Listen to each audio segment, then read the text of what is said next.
Understanding bladder conditions. Hi, I'm Dr. Shannon Signorino. I have had interstitial cystitis over 40 years. It has affected my work life, my love life, and is a major reason why I did not have children. Fortunately, I come out of adverse problems stronger. It drove me to stay in school and obtain 5 different degrees, trying to figure it out from 1980 to 2015. This is when I finally gained a grip on the situation. Until then, it was mind over matter and avoid relationships at all costs. But for most people, this is debilitating disease that drives them to seek disability and hide in their homes and have no social life. The title of this video is Interstitial Cystitis versus Bacterial Cystitis. My goal is to provide a video that will help my patients and many others quickly. You do need to see your own doctor, but I hope that if I'm your doctor, I can put you on this regimen.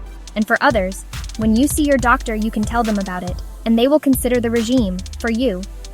First, I'm going to discuss the definition of interstitial cystitis versus bacterial cystitis. Second, I will discuss the treatment I use. Interstitial cystitis is not bacterial cystitis. It is an allergy of the lining of the bladder. Your goal will be to figure out what affects the lining of your bladder.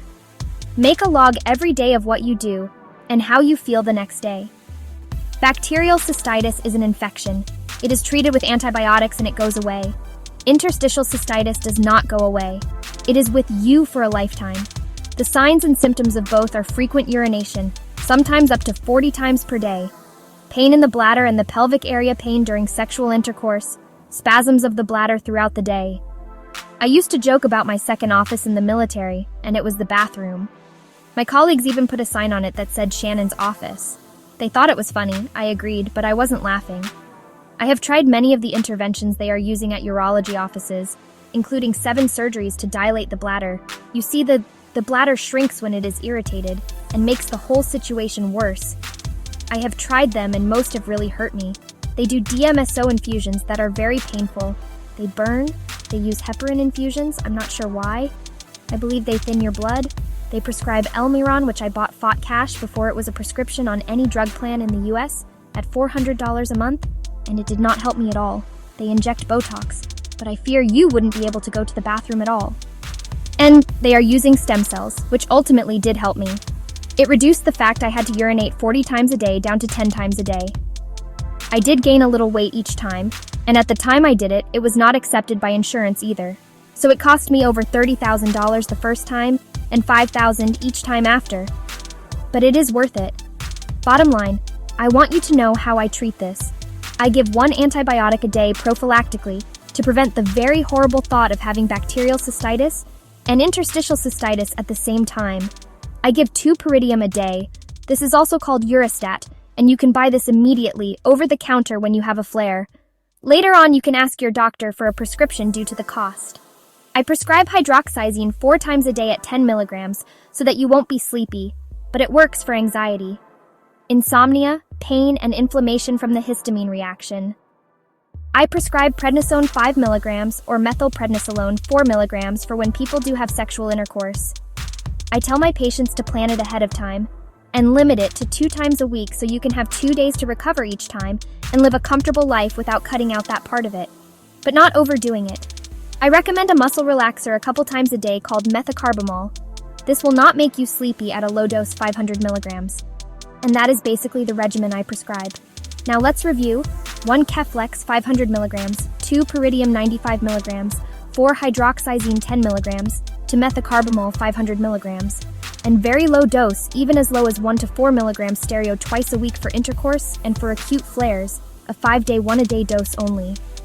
It's very important not to overdo the steroid/prednisone/methylprednisolone, either because you will gain weight, be agitated, be hungry, and it can affect diabetics' blood sugar. Keeping a low dose as needed and minimizing to 5 days when having a flare keeps that from happening. Let's talk about the diet. Start this right away. The diet must cut out alcohol, if you are serious about this condition. Cut out caffeine, cut out citrus and acidic food. Add alkaline water, a pH above 9.5, and drink at least 4 bottles a day. In conclusion, please present this to your own doctors or come see me at my office again. Dr. Shannon Signorino, naturopathic doctor, PC Pain Management, author of many books you can purchase on Amazon, and veteran USAF. Please look me up online. I'm in Henderson, Nevada at Nevada Comprehensive Pain Care, and come see me. It's also known as painful bladder syndrome.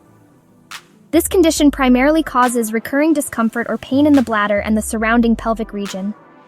Unlike some other bladder issues, the exact cause of interstitial cystitis remains largely unknown to medical science, which can make diagnosis and treatment particularly challenging for both patients and healthcare providers.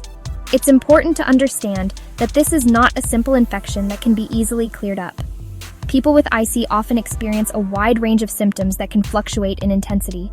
Bacterial cystitis, on the other hand, is a more common and generally well-understood bladder issue. This condition is essentially a bladder infection.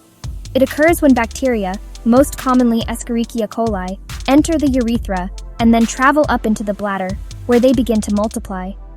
This bacterial invasion leads to inflammation and infection of the bladder lining. The symptoms can be quite acute and uncomfortable, often appearing suddenly. Fortunately, bacterial cystitis usually responds very well to a course of antibiotics, which target and eliminate the offending bacteria, leading to a resolution of the infection. The fundamental difference between these two conditions lies in their underlying cause. Interstitial cystitis is not caused by a bacterial infection. Therefore, it will not respond to antibiotic treatment, a common point of confusion. Bacterial cystitis, as its name clearly suggests, is directly caused by bacteria.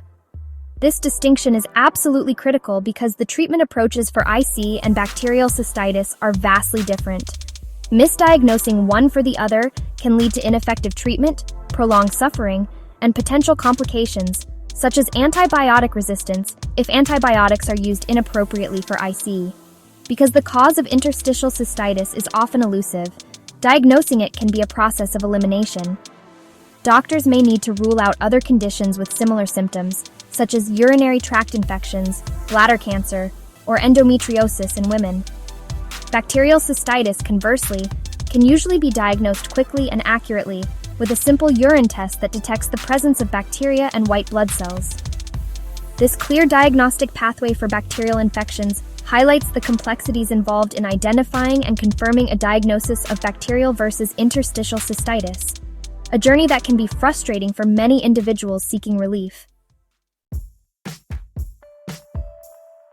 Interstitial cystitis is believed to involve a problem with the protective lining of the bladder. This lining, known as the glycosaminoglycan layer, or GAG layer, acts as a barrier. Its main function is to prevent irritating substances present in urine from seeping into and damaging the sensitive bladder wall tissues beneath it. Think of it as a natural sealant inside your bladder. When this GAG layer is compromised or defective, as is suspected in many cases of IC, the bladder wall becomes vulnerable. This vulnerability is a key aspect of understanding how IC develops.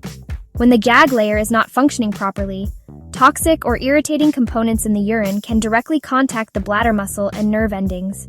This direct exposure can lead to chronic inflammation, irritation, and pain, which are hallmark symptoms of interstitial cystitis. The bladder wall can become stiff and less able to expand normally to hold urine. Over time, this constant irritation can lead to changes in the bladder tissue itself, contributing to the persistent nature of the condition and shrinking of the bladder so you can't hold any fluid for very long. This increases frequency. It's a cycle of irritation leading to inflammation, which then causes more pain and dysfunction.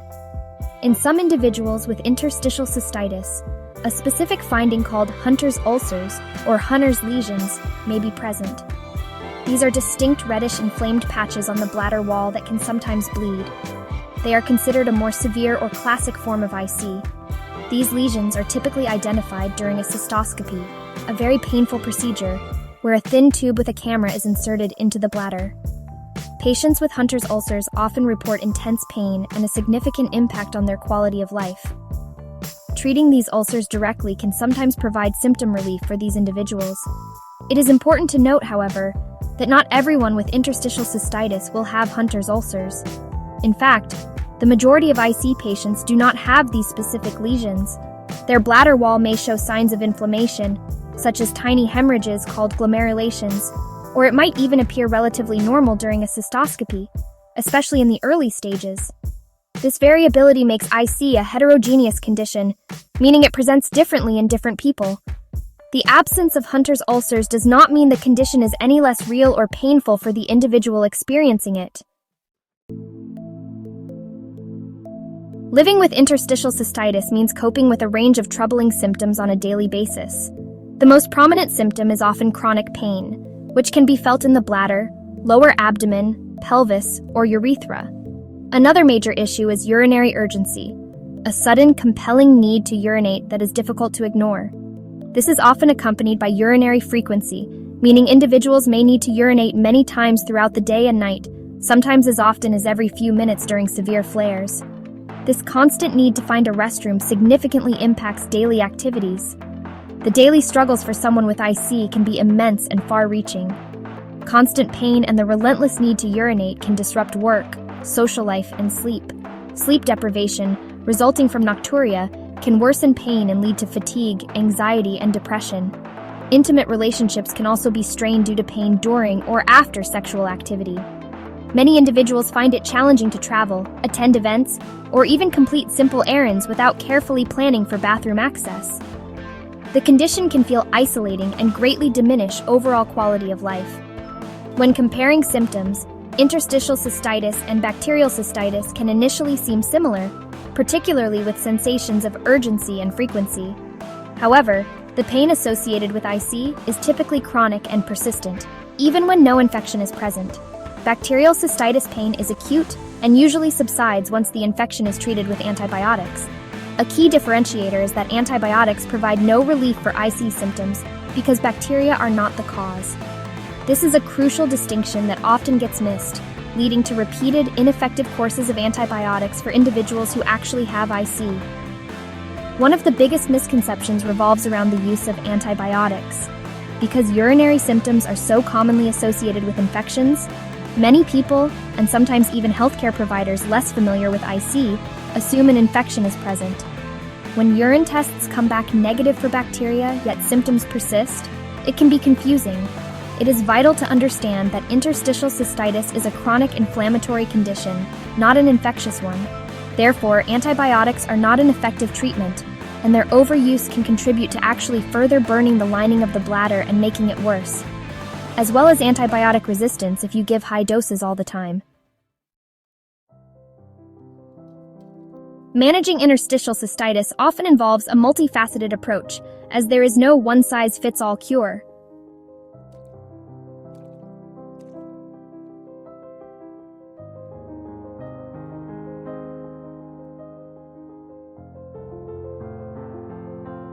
Dietary changes are a cornerstone of managing IC symptoms for many people.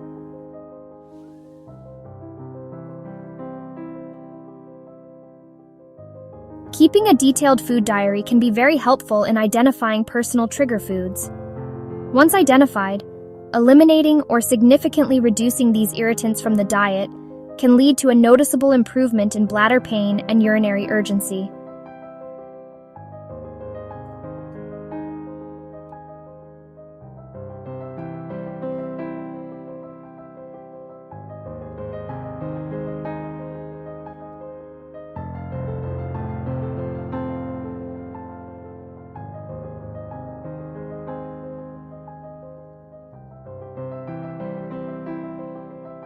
A doctor can provide an accurate diagnosis, discuss the full range of treatment options, and help create a personalized management strategy tailored to your specific symptoms and needs, ensuring the safest and most effective care.